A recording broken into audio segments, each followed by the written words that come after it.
ఎంతోమందితో బిజీగా ఉండి కూడా మాకు అపాయింట్మెంట్ ఇచ్చారు. We explained about the education society. Is really very happy. ఒక ఇన్సిడెంట్ జరిగింది ఇక్కడ. నేను సార్ని అడిగాను, సార్ ఇక్కడ ప్రసాదం ఉంది, ఎవరికి? ఆ భగవంతునికి అర్పించాం డాక్టర్ గారు అని చెప్పేసి అన్నారు. సరే, మరి ప్రసాదం అంతా ఇక్కడే ఉంది కదా, భగవంతుడు ఎప్పుడు తిన్నాడు అని చెప్పేసి అడిగడం జరిగింది. వారు ఇచ్చినటువంటి ఒక అద్భుతమైన ఆలోచన వారి మాట విధానంలో తెలిసింది ఏంటంటే, వెంటనే డాక్టర్ గారు ఈ పుస్తకంలో ఒక పద్యం చదవండి అన్నారు. ఎస్ అటజనగాంచి భూమి సరుడంబరుచున్ శిరస్ జరి ముహుర్లుటుద భంగ తరంగ మృదంగ లాంటిది ఏదో చదివాను.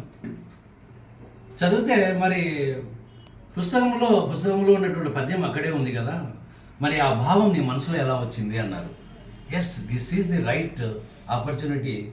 మనం ఎప్పుడైతే భగవంతునికి మనస్ఫూర్తిగా మనస వాచ కర్మణ మనం ఏదైతే ఆఫర్ చేయాలనుకున్నామో, ఆ vibrations of the sweet or ఆ వైబ్రేషన్స్ ఆఫ్ ది ప్రసాదం ఆయన తీసుకుంటాడు. ఆ ప్రసాదం మనకు వస్తుంది.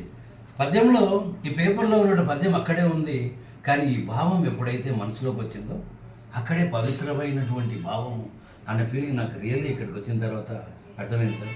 Thank you very much. వారి సర్వీసెస్ మా విద్యానిధికి అవసరం అని చెప్పేసి ప్రార్థించడం జరిగింది. సార్, విద్యానిధి గురించి మీరు 2 మాటలు చెప్పి మీ యొక్క కాంట్రిబ్యూషన్ చెప్తే మాకు inspiration to the society sir. విద్య లేనివాడు వింత పశువు. విద్య అది ధరి, విద్యాధరి అంటారు దాన్ని. సరస్వతికి ఒక పేరు విద్యాధరి అని. విద్య ఉన్నవాడు ఎక్కడైనా ప్రశంసించబడతాడు. ధర్మం మూలం మిదం జగత్తు, ధనం మూలం మిదం జగత్తు కాదు.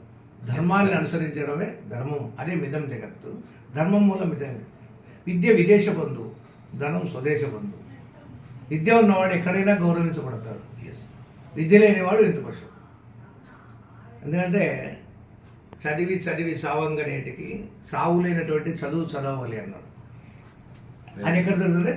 చదివి సాధించిన వారి కడగేగిన సావు లేనటువంటి చదువు తెలుపుతారయ్యా అన్నాడు. చదవడం అనేది అంత గొప్పది. అది అందరికీ సాధ్యమేది కానీ అనుకుంటే మానవుడు సాధించేది ఏది లేదు. ఎందుకంటే నరజన్మం ఎత్తినందుకు సరగుణ మోక్షంబు కంటే సార్థకమరయదు, మరి ఏ ఇతర జన్మములో నా పరమనయక తెలివి లేక ప్రచురించుడు చేరు. నరజన్మ వచ్చినది దానికోసం, జ్ఞానాన్ని తెలుసుకొని జ్ఞానాతీతమైనటువంటి పరమాత్మను పొందాలి. అట్టి జ్ఞానంలో ప్రయాణం చేసినప్పుడే ఈ చేసే సంపదకు కానీ చేసే కీర్తికి కానీ విలువ ఉంటుంది, కానీ లేదంటే కాదు. మహామహులు వెళ్ళిపోయినారు, గొప్ప గురువులు ఉన్నారు. ఎందుకున్నారంటే వాళ్ళు విద్యను ఆర్జించినారు కాబట్టి విద్య వల్లనే విద్యాదానం మహా గొప్పది. అన్ని దానం కంటే విద్యాదానం. తర్వాత రెండోది కన్యాదానం. విద్య విదేశ బంధు. విద్య ఎంత పంచుతే పెరుగుతుంది. ఇప్పుడు కొన్ని వందల మందికి మేము ప్రాథమిక విద్య నేర్పిస్తున్నాం, శాస్త్ర విద్య ప్లస్ ఆధ్యాత్మిక విద్య చెప్తున్నాం పీఠాధిపతిగా.